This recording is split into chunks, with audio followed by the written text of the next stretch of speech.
rencontre, 11e cette fois-ci, donc que quelque part se passe quelque chose qui marque, qui intéresse, qui incite à venir, alors cette fois-ci, relever un nouveau défi, un nouveau thème. Bonjour Pierre Barrière.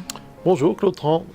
Vous êtes directeur académique des services de l'éducation nationale des Pyrénées-Atlantiques et vous êtes bien sûr présent lors de ce forum des pratiques numériques pour l'éducation EIDO 64 dont vous êtes partenaire. Mais pourquoi, selon vous, ce type d'événement rencontre-t-il un si grand succès au niveau des enseignants ? Oui, je suis toujours fidèle à cette belle manifestation organisée par le conseil départemental. Je crois que le succès de cette manifestation tient d'abord à sa récurrence.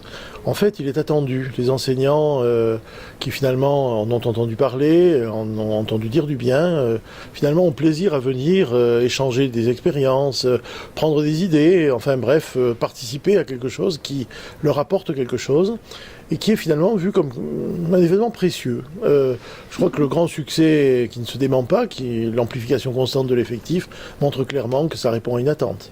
Le thème cette année, c'est le jeu dans l'école, et en particulier dans la pédagogie. Vous avez enseigné les lettres classiques. Selon vous, que diraient les anciens de l'usage du jeu dans l'école ?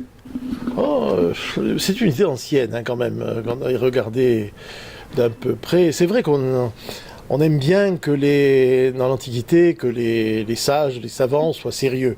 La petite servante de Thrace qui se moque de Thalès, qui faisait de l'astronomie, qui tombe dans un puits parce qu'il ne regardait pas où il mettait les pieds, il ne savait pas mettre un pied devant l'autre. Bon, c'est raconté par Platon dans le Théétète, donc oui, le sage est parfois raillé, mais je crois qu'il y a un autre exemple d'ailleurs dans une fable de Phèdre qui nous montre Ésope.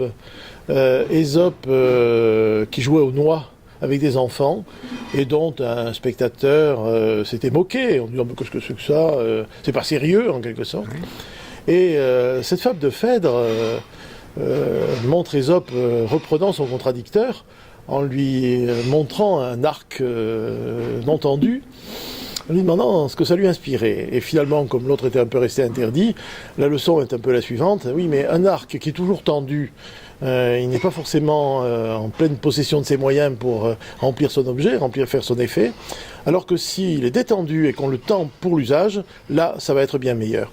Et la moralité, elle est connue, c'est l'usus animo debent aliquando, d'Ari, ad cogitandum melior utredeat tibi. C'est-à-dire, en substance, il faut donner, les jeux sont donnés de temps en temps à l'esprit pour apprendre, ils deviennent meilleurs. Et c'est une généralité, le tibi en fait un cas général. Je crois qu'au fond, la leçon est celle-ci. On peut jouer, on doit jouer, c'est un outil, c'est un moyen de faire, dose modérée bien sûr, mais c'est quand même un outil pour le sage, et c'est une leçon peut-être qu'on peut retirer pour toute cette peur du jeu qu'on peut avoir ou de l'excès du jeu, c'est vrai. Donc il ne faut pas avoir peur du jeu ? Non, je dirais que non. Enfin, l'excès est en toute chose un défaut. La sagesse grecque est comme cela, Meden agan, rien de trop. Le aliquando qui dit de temps en temps n'en fait pas une règle générale. Mais on aurait peut-être tort d'avoir peur du jeu. On a peut-être un peu tort d'être parfois prisonnier d'une vision des apprentissages qui voudrait qu'il soit pénible, qu'il soit pesant. Vision un peu janséniste. Il faut souffrir, il faut mériter les choses.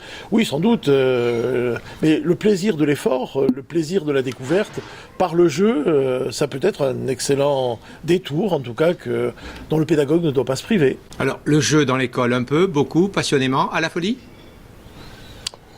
Pourquoi pas beaucoup, enfin avec discernement, le pas du tout et peut-être de trop, la folie, pas nécessairement, enfin il faut garder cette juste mesure qu'un pédagogue sait avoir en choisissant les situations qui paraissent les plus adaptées pour relancer, enfin nouer le contact et susciter la motivation chez les élèves.